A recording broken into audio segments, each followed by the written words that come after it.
Hello everyone and welcome back. Today I wanted to make a quick video about some of the things that I wish I knew when I started my post-bac or early on during my post-bac and share some of those tips with you.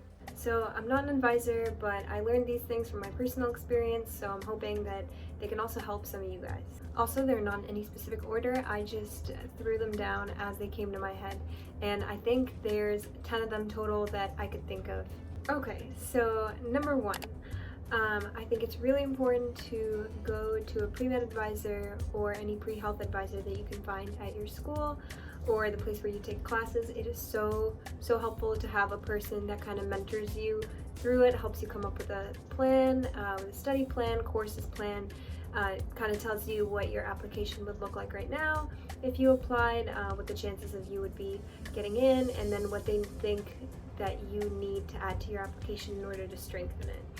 And those are some of the things that I went over with in the beginning with my advisor, and it was really helpful because she was able to point out some of the weaknesses that she saw in my application and then gave me enough time that I could work on them, fill them in, come back to her and see what she thought. And of course, this is only one person that's going to be looking at your application, so definitely don't just blindly follow what this one person is telling you. Get multiple opinions, talk to different people, especially people that have gone through something similar and have applied to med school or are in med school already. And yeah, but your advisor has hopefully advised a lot of people, a lot of students before you, so they have experience and can hopefully point out some gaps, some weaknesses, strengths in your application, basically help build it up and make you a good applicant for med school.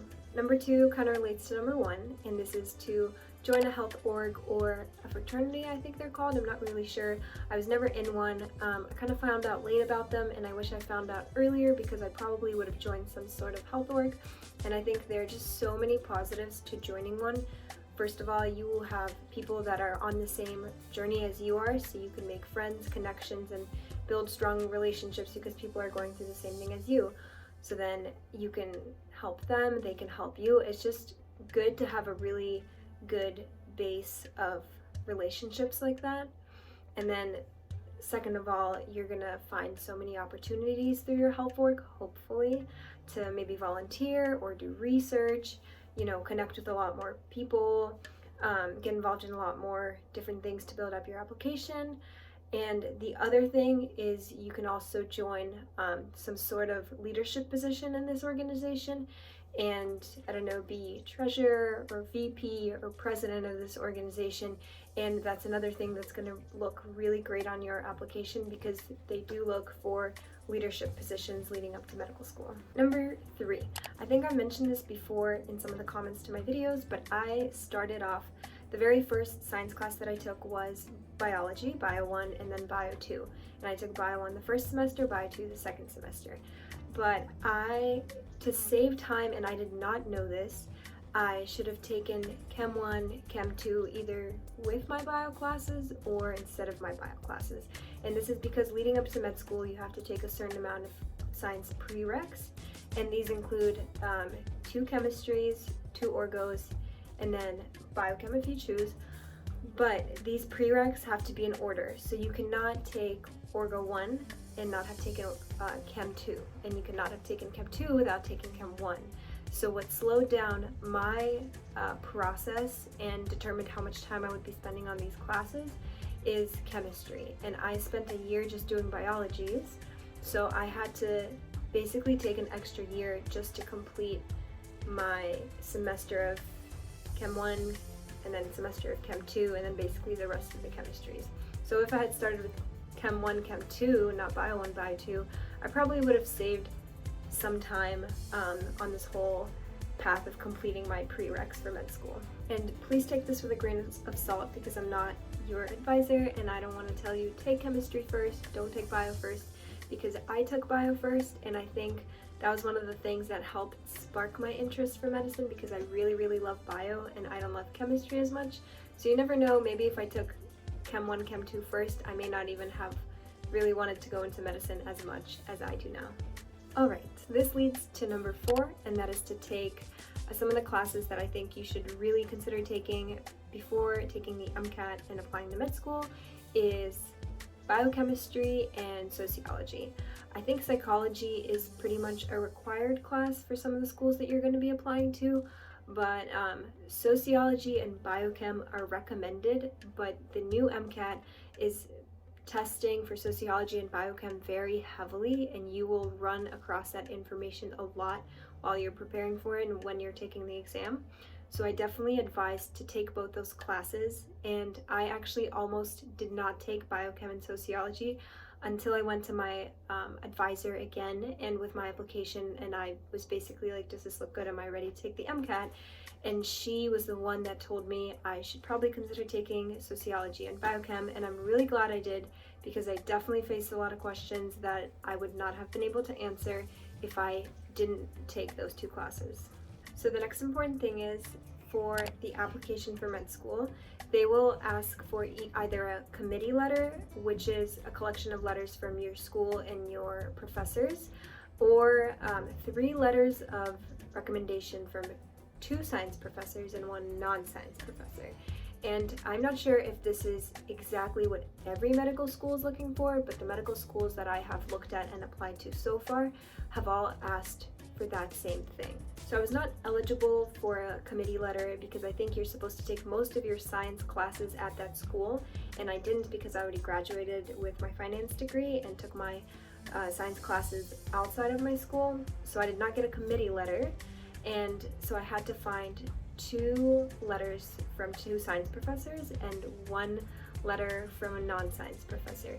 So my advice is to build a really strong relationships with your professors from the beginning, and do this by taking classes with that same professor. If you really enjoy your chem professor and they're going to be teaching orgo the next semester, take it with them, because they're going to know you for a longer period of time. They're going to have more things to say about you, hopefully positive things to include in your letter. And the other things you should do is participate actively in class, seek out opportunities outside. If your professor does research outside, see if you could volunteer with the research. So basically really get to know your professors, and then at the end, hopefully when you ask them for a letter of recommendation, they're going to be happy to provide you one, and they're going to have a lot of positive things to say about you. But the important thing to also remember is that they do look for 2 science professors and 1 non-science professor. And I think it was harder for me to find one from a non-science professor because I had already graduated, moved on from my original school, and took those science classes somewhere else. So it was a lot harder for me to go back and think of what professor I can ask, what non-science professor I could ask for a letter, because some time had already passed since then. Another thing that I wish I knew early on that I actually encountered once I was working on my application to med school already was a lot of med schools require at least 1 English class, but a lot of them also require at least 2 English classes. And I think I took 1 very major English class, is writing and composition, and very early on as a general requirement for my school. And then the other English classes that I think I took 2 more, were actually not specifically English classes, but they revolved very heavily in writing and composition. But like I said, they weren't specifically English classes, and I think it was okay for my application. But just so you know, early on, you might have to present the 2 English classes that you took in college, so make sure that you do sign up for them. And yes. Another thing that I realized, and this was happily before I started working on my application, because otherwise it probably would have been too late, but in the beginning I didn't realize that when they want you to volunteer, when medical schools are looking for your volunteer experience, that they're looking for both community volunteering and clinical volunteering.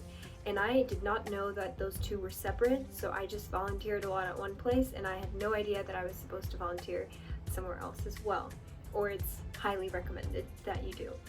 So the place that I volunteered the most was at my local hospital, and that's where I got a lot of clinical volunteer hours, and I thought that would be enough, but now I know that you also need community volunteering hours. And so from then I went on to volunteer at a homeless shelter, and then I also volunteered at a nursing facility in my neighborhood. So those were my community volunteering hours for that.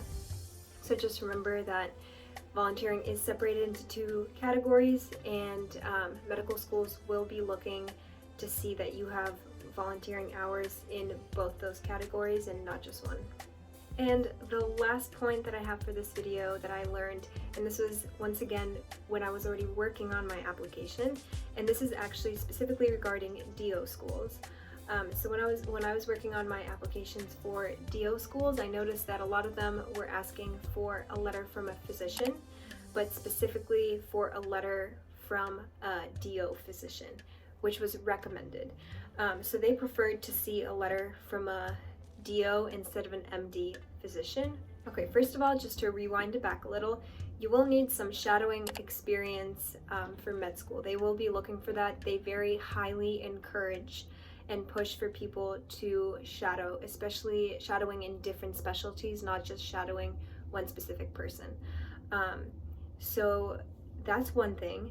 Second thing is a lot of them do want to see a letter from a physician that you shadowed. So definitely another thing to consider is to build a strong relationship with the physician that you shadowed, so you can then hopefully ask them for a letter.